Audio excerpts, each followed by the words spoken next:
Let me take you now through one of the more prominent sections in our auction display here, some of the bigger pieces.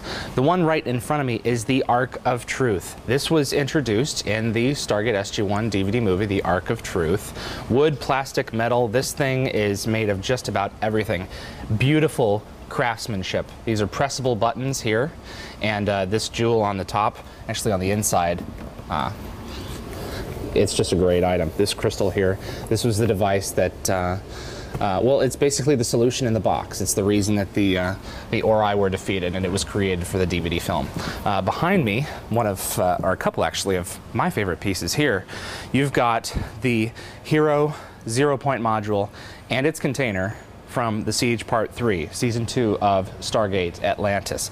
This is a fantastic item. All the 0-point modules are just exquisitely built, right down to the circuitry details on the front here. Great piece, and we're selling that off. That's lot 536, so that's probably going to be sold off on Sunday. This over here, lot 774, the Gould cargo ship steering column.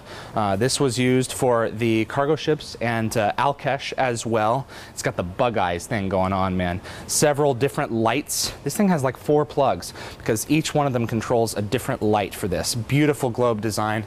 They would actually hold on to it like this when they were piloting the ship, and it goes in and out as well. The steering column itself. This is Thor's chair, introduced in the Season 3 episode Fair Game, but it was, I don't believe this was the chair that was used. I believe this was one of the later chairs that was constructed for the show. And of course, Thor would sit in this chair right here.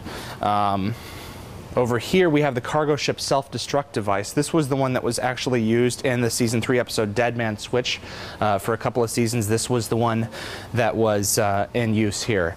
This is the faux Ark of Truth. This was like the decoy that was created for the opening scenes of the same SG-1 movie Ark of Truth as well. It's got ancient writing on the top. This was the one that was discovered on the surface of Dakara. Over here, the Sakari seed carrier. This was from the Stargate SG-1 Season 5 episode Remnants. And this device lights up. Beautiful craftsmanship in this one. This is one of my favorite props. It's got little barnacles on it, and because it was under the water for a really long time. So, and then you've got this fiber circuitry right here to access the device, and that is turned on and off. One of the more impressive pieces in the auction here. This is actually the Zatark detector. This comes with 2 attachments. This one plugs into the top here. This lights up, as well as these buttons light up. They're not on at the moment. And this attachment also comes with this radar dish. So both Tok'ra in design. This prop served multiple purposes in different episodes, and you get it all when you pick this one up. This is probably the coolest gun in the entire auction. The BFG, Big Effin' Gun. It's not on at the moment, but this Naquita generator lights up. The crystals here light up as well. This is just a really cool prop. This was introduced in the Season 10 episode Bounty and was reused again in Stargate Continuum. And perhaps one of the most iconic items from the entire auction, the Atlantis Administrative Office logo. This is the one that sat in the office behind Weir, then Carter, then Woolsey.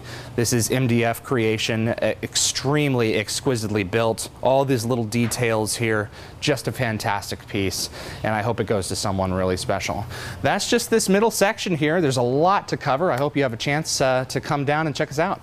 Well, for our last segment on props, I'm going to show you some of the hand weapons that we have, and we have a great variety, all different sizes and styles, hero, stunt, you name it. Here we have a Wraith Stunner, and this is the light-up version. We have both the light-up hero versions.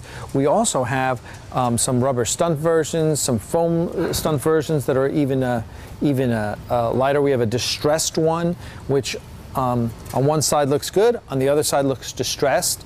So that's a really cool item. The Wraith Stunners are obviously from Stargate Atlantis. We also have from Atlantis, we have the replicator guns. These are really popular. They also light up. Again, different styles, hero, stunt, but the granddaddy of them all is the Zat gun.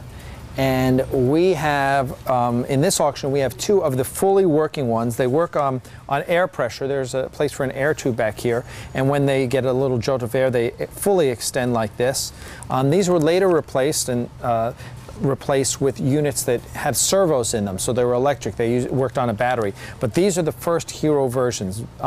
We think these are going to go, probably for a couple $1,000s. If you can't afford that, we have both the open and closed Zat guns. Those are just standard resin versions, and we have a rubber version as well. And then probably some of the biggest badass guns we have are the anti-replicator guns, and we have 4 of these in the auction. They have collapsible stocks on them, and they all light up like this. They are really, really impressive. Very heavy, metal, resin. They're really great pieces. So if you like weapons, there's some more. There's also, we have some Wraith drone weapons and other rifles. We have staff weapons in the auction. So weapons are always a very popular piece of the prop collecting community, especially with Stargate, because we like shooting a lot of stuff in Stargate. So that's it. Thanks for staying tuned to the prop section, and we're going to come back to you in a little bit with a preview of all the costumes that we brought here to Seattle at the Sci-Fi Museum.